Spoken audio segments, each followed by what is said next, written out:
ఎన్డీఏలో భాగస్వామ్యంగా ఉన్న ఇప్పుడు కూటమి నేతలందరూ కలిసి అంటే కూటమిలో సమన్వయం లోపించిందా? అంటే ఇప్పుడు జేసీ ప్రభాకర్ రెడ్డి గారి వ్యాఖ్యలని మనం ఎలా చూడాలి?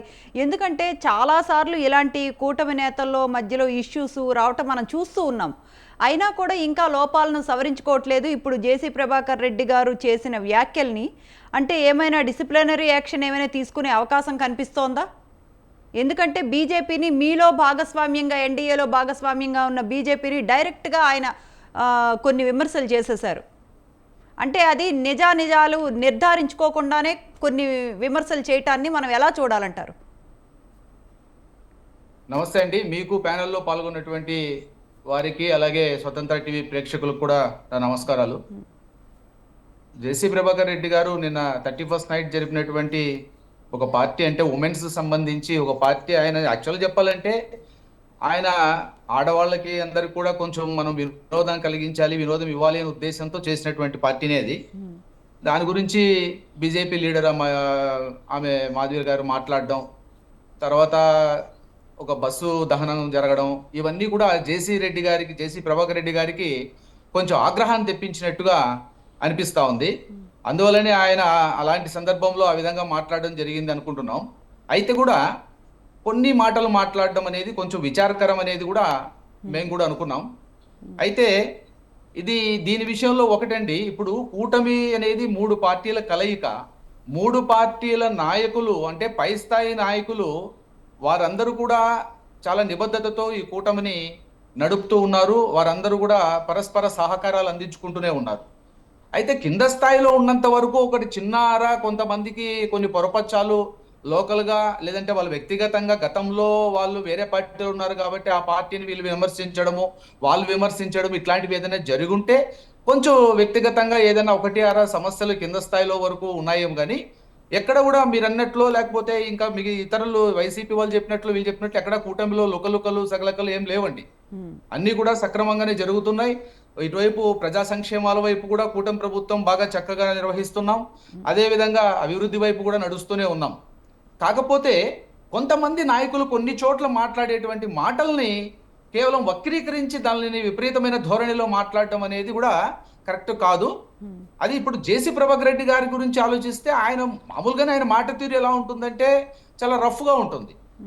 ఏదైనా సరే ఉన్నది ఓపెన్ గా మాట్లాడేసేటువంటి మనస్తత్వము, ఏది దాచుకోలేనటువంటి మనోహర్ నాయుడు గారు వైసీపీ వాళ్ళు అన్నది పక్కన పెడితే మంత్రి సత్యకుమార్ యాదవ్ గారు కూడా చాలా అంటే ఇది కరెక్ట్ కాదు అని వ్యాఖ్యానించారు కదా, దీన్ని మనం ఎలా చూడాలి?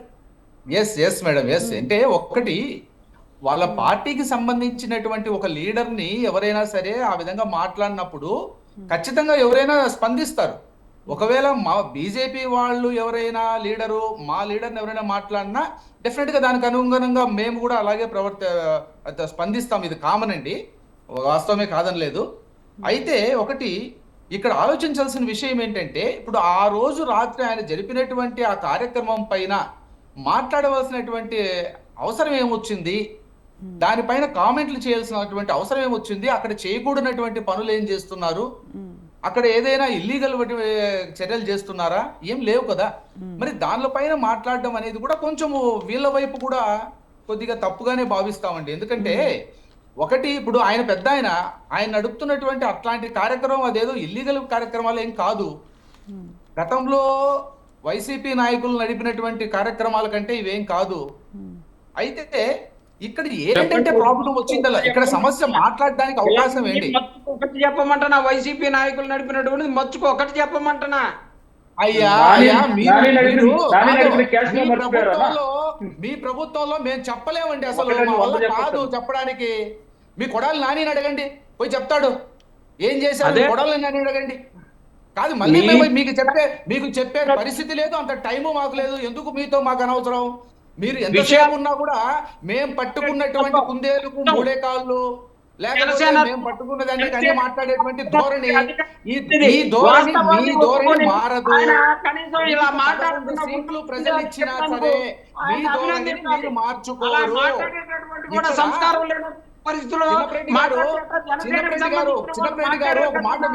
చిన్నప్రెడ్డి గారు ఒక మాట వినండి. ఇప్పుడు జరుగుతున్నటువంటి సంఘటనల్లో చిన్న చితక ఒక ఫ్యామిలీ ఉంటేనే 5 మంది కలిసినటువంటి కుటుంబంలో రకరకాల సమస్యలతో వస్తూ ఉంటాయి. అట్లాంటిది 3 పార్టీలు కూటమిగా కలిసినప్పుడు కింద స్థాయిలో చిన్న చితక వచ్చేది కామను. మీది ఒకే పార్టీ అయినా కూడా గత 5 సంవత్సరాల్లో ఎన్ని చోట్ల సమస్యలు, ఎన్ని చోట్ల గ్రూప్ తగాదాలు, ఎన్ని చోట్ల మీ ఇబ్బందులు అవి చూసుకోండి మీరు. ఇక్కడ కూటమిలో వచ్చి ఏదో జరిగిపోతాందని ప్రజలకు చెప్పాలనే ఆలోచన చేయొద్దండి. ఏమీ జరగలేదు, ప్రజలకు కూడా తెలుసు.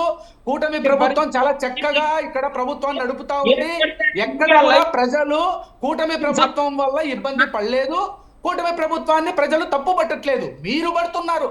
మీకు అవకాశం దొరికితే చాలన్నట్టుగా మీరున్నారు.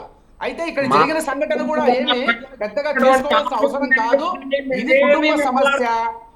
మేడం గారు ఒకటి చెప్తున్నానండి, ఇది కుటుంబ సమస్య. కుటుంబంలో చిన్న సమస్య జరిగినప్పుడు దానిని సరిదిద్దుకునేటువంటి క్రమంలో మేము చర్యలు తీసుకుంటున్నాం. జేసీ ప్రభాకర్ రెడ్డి గారితో కూడా మాట్లాడారు. అంటే మనోహర్ నాయుడు గారు, ఇది కుటుంబ సమస్య కాదండి, ఇది బయటకు వచ్చేసింది. అంటే లోపల జరిగిన ఇష్యూస్ అయితే మేము మాట్లాడాం, ఇది ఓపెన్ గా బయటకు వచ్చేసిన ఇష్యూనే.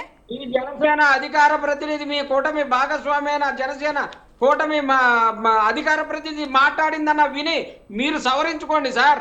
ఆయన వాస్తవాన్ని అన్న మాట్లాడాడు. నేను చిన్నప్రెడ్డి గారు వినండి, నేను కూడా అదే చెప్తున్నా. నేనేమన్నాను ఫస్ట్ లోనే, జేసీ ప్రభాకర్ రెడ్డి గారు ఆవేశంతో మాట్లాడారు, విచారకరమే అని చెప్పా. నేనేం సమర్థించలేదు ఆయన్ని, విచారకరమే, అది వాస్తవమే కాదనిలే. ఆయన ఆవేశంలో మాట్లాడారు. అయితే నేనేమంటున్నానంటే, ఇప్పుడు ఆయన చేసినటువంటి ఆ కార్యక్రమం ఏమి అది ఇల్లీగల్ కార్యక్రమం కాదు, అందులో ఏవి జరగరానివి జరగలేదు. కాకపోతే దానిపైన మాధవి గారు కామెంట్ చేయడం కూడా కరెక్ట్ కాదు అని మేము చెప్తున్నాం తప్ప, మేము వాళ్ళు చేసింది కరెక్టు వీళ్ళు చేసింది తప్పని చెప్పట్లా, మేము సమర్థించుకోవట్లా.